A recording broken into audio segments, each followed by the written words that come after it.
Hello student, आज हम आपको कक्षा 10 विषय नागरिक शास्त्र अध्याय 1 सत्ता की साझेदारी के बारे में बताएंगे। लोकतंत्र व्यवस्था में सत्ता की साझेदारी आवश्यक है क्योंकि यह विभिन्न और सामाजिक समूहों के बीच संघर्ष को कम करती है। सामाजिक टकराव आगे चलकर प्राय हिंसा और राजनीतिक अस्थिरता का रूप धारण कर लेता है, इसलिए सत्ता में हिस्सा दे देना चाहिए अथवा इसका विकेंद्रीकरण राजनीतिक व्यवस्था के स्वामित्व के लिए अच्छा होता है। वस्तुतः सत्ता की साझेदारी प्रजातंत्र का आधार है। यह लोकतंत्र के विकास के लिए अत्यंत आवश्यक है। आधुनिक लोकतंत्र में शक्ति जनता में निहित होती है, क्योंकि हमने डेमोक्रेसी के बारे में जाना है कि जो लोकतंत्र है, लोकतंत्र में जो सत्ता होती है वह जनता के हाथ में होती है। क्योंकि पूर्व में जो अमेरिका के राष्ट्रपति थे अब्राहम लिंकन, उन्होंने जो एक परिभाषा दी है लोकतंत्र को समझाने के लिए, लोकतंत्र जनता का, जनता के द्वारा जनता के लिए किया गया ही शासन लोकतंत्र है, जिसमें पूरी सत्ता जो होती है, पूरी जो पावर होती है, जनता के हाथ में होती है। इसका प्रयोग जनता और निर्वाचित और प्रतिनिधियों के माध्यम से ही करती है। इस प्रकार समस्त और सामाजिक समूह सत्ता में साझेदारी के द्वारा शासन व्यवस्था से जुड़े होते हैं। अब हम यहाँ थोड़ा सा उदाहरण लेंगे बेल्जियम और श्रीलंका के बारे में। बेल्जियम यूरोप में स्थित एक छोटा सा देश है जिसकी सीमा फ्रांस, जर्मनी, नीदरलैंड्स और से लगी हुई है। इस देश का जातीय समीकरण बहुत जटिल है। इस देश की कुल जनसंख्या का लगभग 59% और फ्लेमिश क्षेत्र में रहता है, जिसकी भाषा क्या है, डच है। 40% जनसंख्या बोलोनिया क्षेत्र में रहती है, जिसकी और भाषा फ्रेंच है। शेष 1% लोग जर्मन भाषा बोलते हैं। बेल्जियम और की राजधानी और ब्रुसेल्स में 20% लोग डच भाषा बोलते हैं, जबकि 20% से अधिक यानी कि 80% लोग फ्रेंच भाषा का प्रयोग करते हैं। आगे हम बात करते हैं, श्रीलंका में भी कई और जातीय समूह के लोग बसे हुए हैं, जिसमें सिंहल और जातीय समूह प्रमुख है।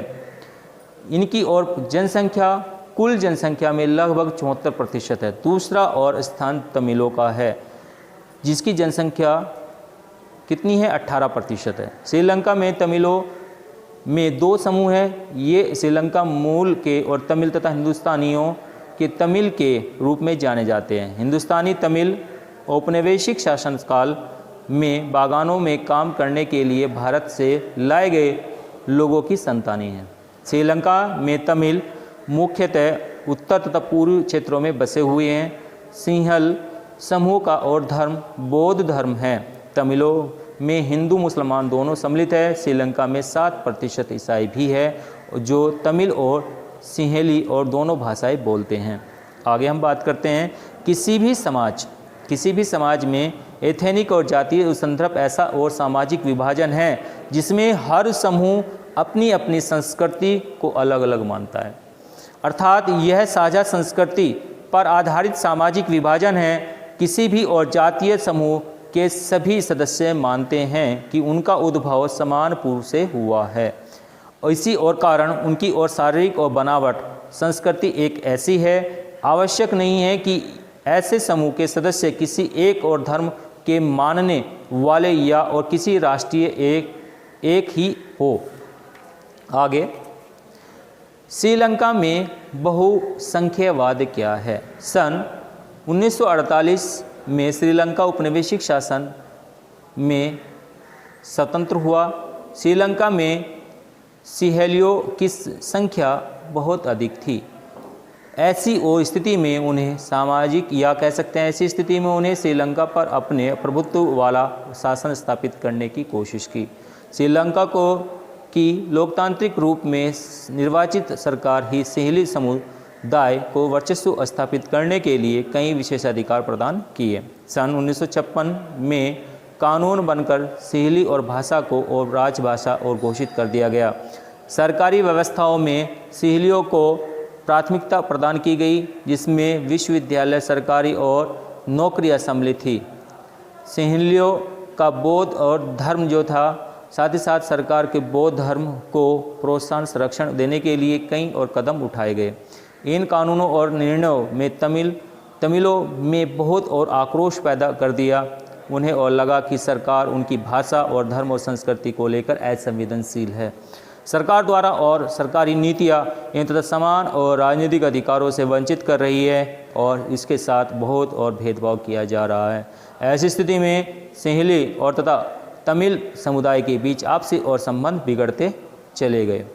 राजनीतिक स्थितियों में अपने और प्रतिकूल और होते देख श्रीलंका में तमिलों में अपने अधिकारों को प्राप्त करने के लिए संघर्ष प्रारंभ किया। उन्होंने अपनी राजनीतिक पार्टी का गठन किया।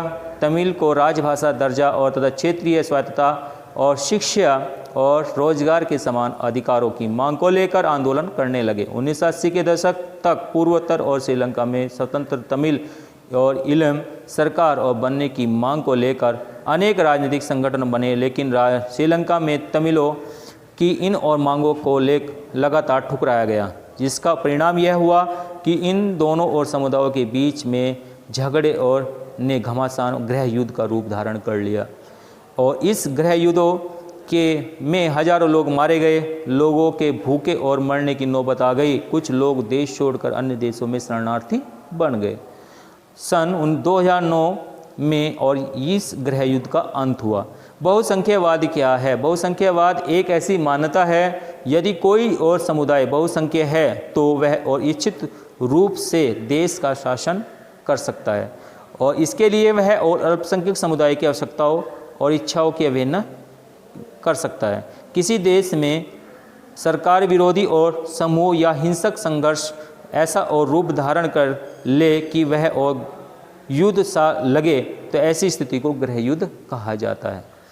अब हम बात करेंगे भारतीय संविधान के अंतर्गत किस प्रकार से जो समुदाय हैं उसके बारे में बताया गया है। भारत के संविधान में इसकी व्यवस्था नहीं है और किस और समुदाय विशेष में और कितने मंत्री हैं इसके बारे में बताया गया है।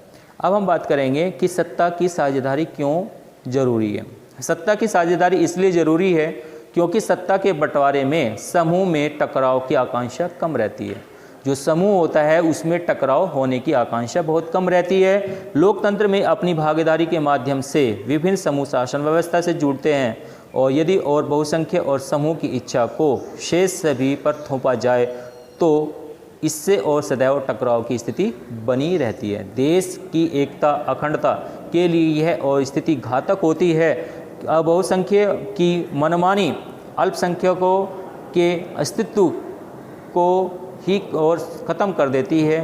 इसलिए सत्ता में साझेदारी का होना अत्यंत आवश्यक है। यह राजनीतिक व्यवस्था को अस्थायित्व और प्रदान करता है। हानि और लाभ का सावधानीपूर्वक आकलन करके लिया गया निर्णय युक्तिपरक कहलाता है। पूर्ण रूप से नैतिकता पर आधारित निर्णय प्राय इसके विपरीत होता है। क्या समझा क्या जाना हमने, इसके बारे में भी बताया गया है। सत्ता की साझेदारी के रूप में बताया गया है कि पहले यह मान्यता है कि सरकार की समस्त शक्तियाँ किसी एक व्यक्ति या विशेष स्थान पर केंद्रित होनी चाहिए। इस मान्यता के अनुसार सत्ता की साझेदारी नहीं और हो सकती, क्योंकि और साझेदारी ही और स्थिति में अविलंब और निर्णय लेना और उन्हें और कानून उन्हें किसी प्रकार से लागू करना संभव नहीं हो पाएगा। लोकतांत्रिक और विचारधारा में सत्ता जनता से जुड़ी हुई है।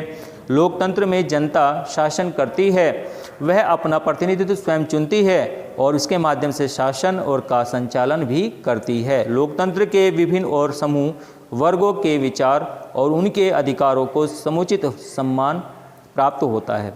सार्वजनिक और नीतियाँ तय और करने में सभी वर्ग समूह की बात सम्मिलित होती है। इस और शासन में अधिक से अधिक और लोक शासन में और हिस्सेदार होते हैं। आधुनिक और लोकतांत्रिक व्यवस्था के अंतर्गत सरकार की में साझेदारी के निम्नलिखित 4 रूप प्रचलित है। सबसे पहले आता है सरकार के विभिन्न अंगों के मध्य सत्ता की साझेदारी क्या होती है। लोकतंत्र में सरकार के विभिन्न और अंग जैसे विधायिका, कार्यपालिका और न्यायपालिका के बीच सत्ता का उपयुक्त बंटवारा होता है। किस प्रकार से कार्यों को बांटा जाता है, इन सभी के पास और शक्ति होती है और तथा यह परस्पर एक दूसरे पर नियंत्रण भी रखते हैं। और इसे ही और सत्ता का क्षैतिज वितरण कहा जाता है। और इस प्रकार के बंटवारे से यह और सुनिश्चित हो जाता है कि कोई भी एक और अंग सत्ता का असीमित उपयोग नहीं कर सकता। प्रत्येक अंग एक दूसरे पर अंकुश रखता है। इसके लिए विभिन्न संस्थाओं के माध्यम से सत्ता का संतुलन निरंतर बना रहता है। दूसरा है हमारे पास सरकार के मध्य विभिन्न स्तरों पर सत्ता की साझेदारी। इसके अंतर्गत सत्ता का विभाजन केंद्रीय और राज्य सरकारों के बीच एवं इससे और आगे स्थानीय निकायों के बीच होता है। उच्च और तथा निम्न स्तर पर सरकारों के और मध्य सत्ता की और इस साझेदारी को शक्ति का ऊर्ध्वाधर वितरण कहते हैं। थर्ड पॉइंट है विभिन्न सामाजिक समूह के मध्य सत्ता की साझेदारी। लोकतंत्र में विभिन्न और धार्मिक भाषाएं, आदिवासी और तथा और अल्पसंख्यक समूह विभिन्न और स्तरों पर सत्ता की साझेदारी करते हैं। सत्ता की साझेदारी का यह रूप प्रजातांत्रिक और संवैधानिक दोनों रूपों में हो सकता है। इस प्रकार की व्यवस्था विधायिका और प्रशासन में अलग अलग सामाजिक समूहों की हिस्सेदारी लेने के लिए की जाती है ताकि वे और स्वयं को शासन से अलग न समझे। कुछ और देशों के संविधानों एवं तथा कानूनों में इस और व्यवस्था का प्रावधान है कि सामाजिक और रूप से कमजोर समुदाय या महिलाओं को विधायिका और प्रशासन में साझेदारी हिस्सा जिम्मेदारी दी जाए।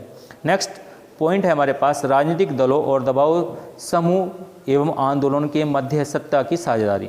लोकतंत्र में भिन्न भिन्न राजनीतिक दल होते हैं, दबाव समूह होते हैं, आंदोलन के मध्य भी और सत्ता की साझेदारी होती है। लोकतंत्र लोगों को सत्ता के दावेदारों के बीच चुनाव का विकल्प देता है और यह विकल्प भिन्न भिन्न राजनीतिक दलों के और रूप में उपलब्ध होता है। यह और राजनीतिक और दल चुनाव लड़ते हैं जिसकी प्रतिद्वंद्विता यह सुनिश्चित करती है कि सत्ता और एक और व्यक्ति समूह के हाथ में न रहे जिसमें परिवर्तन होता रहे। हर महीने क्लास मॉनिटर और का बदला जाना सत्ता की भागीदारी नहीं है। सत्ता में भागीदारी और करने वाली पार्टी अपनी राजनीति का प्रयोग करके एक दूसरे के कार्यों पर नियंत्रण और रखती व प्रभावित करती है। नेक्स्ट है हमारे पास आगे महत्वपूर्ण और बिंदु कौन कौन से महत्वपूर्ण बिंदु है सत्ता की साझेदारी के, जिसमें बताया गया है कि लोकतांत्रिक व्यवस्था में संपूर्ण शक्ति सरकार के किसी एक अंग तक सीमित नहीं होती। सरकार के जो अंग हैं वे कौन कौन से हैं? विधायिका, कार्यपालिका और न्यायपालिका। किसी भी एक अंग में कोई एक शक्ति या किसी प्रकार की शक्ति निहित नहीं होती। तीनों अंगों में समान रूप से जो है शक्तियाँ जो है विभाजित होती है। आगे न्यायपालिका के और मध्य पूरी और समझ के साथ सत्ता को विकेंद्रित कर लेना लोकतांत्रिक कामकाज के लिए अत्यंत आवश्यक है। नेक्स्ट है बेल्जियम यूरोप महाद्वीप का एक छोटा सा देश है। इस देश के समाज को की जातीय और बनावट बहुत जटिल है।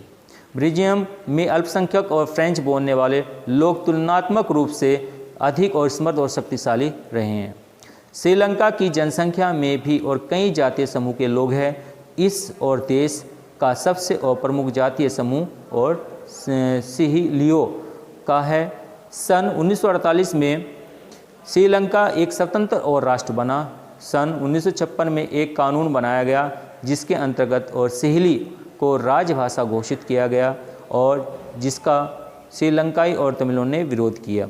नेक्स्ट पॉइंट है श्रीलंका में तमिलों की लगातार अनदेखी के कारण तमिल सिहिली और समुदाय के संबंध और बिगड़ते चले गए और यह टकराव गृह युद्ध के रूप में परिवर्तित हो गया। नेक्स्ट है बेल्जियम के नेताओं के क्षेत्रीय अंतरों तथा और सांस्कृतिक विविधता को स्वीकार कर संविधान में संशोधन किए ताकि वो कोई भी और देशवासी अपने को उपेक्षित न समझे और सभी मिलकर और मिलजुल कर रह सके। नेक्स्ट पॉइंट है हमारे पास बेल्जियम के और नेताओं ने विभिन्न और समुदाय क्षेत्रों की भावनाओं का आदर करते हुए दोनों और पक्षों को सत्ता के और साझेदारी और प्रदान कर, जबकि और श्रीलंका में एक ऐसा नहीं हो पाया। नेक्स्ट पॉइंट है सत्ता के बंटवारे में विभिन्न और सामाजिक समूह के मध्य टकराव की समस्या और कम होती जाती है। सत्ता का बंटवारा लोकतांत्रिक और परंपराओं के लिए भी उचित है। नेक्स्ट पॉइंट है एक अच्छे लोकतांत्रिक शासन में समाज के विभिन्न और समूह तथा और उसके विचारों को उचित सम्मान दिया जाता है तथा सार्वजनिक और नीति और तय करने में सभी की बातें और सम्मिलित की जाती है। नेक्स्ट पॉइंट है आधुनिक लोकतांत्रिक व्यवस्था में शासन के विभिन्न और अंगों की विधायिका, कार्यपालिका, न्यायपालिका के बीच सत्ता का उपयुक्त बंटवारा रहता है। नेक्स्ट पॉइंट है सत्ता का बंटवारा विभिन्न और सामाजिक समूह, भाषाई तथा और धार्मिक समूह के मध्य भी हो सकता है। नेक्स्ट एंड लास्ट पॉइंट है हमारे पास, सत्ता के और बंटवारे का एक रूप हम विभिन्न और प्रकार के दबाव समूह, आंदोलन द्वारा और शासन को प्रभावित और नियंत्रित करने के तरीके में भी देख सकते हैं। तो इस प्रकार से आज बच्चों हमने आपको सत्ता की साझेदारी के बारे में अध्ययन कराया। यह पार्ट आज पूरी तरह से कंप्लीट हो गया है और आपको कोई भी चीज़ अगर आपको समझ में ना आए तो आप हमसे संपर्क कर सकते हैं और अपनी कोई भी समस्या का समाधान ले सकते हैं। Thank you very much.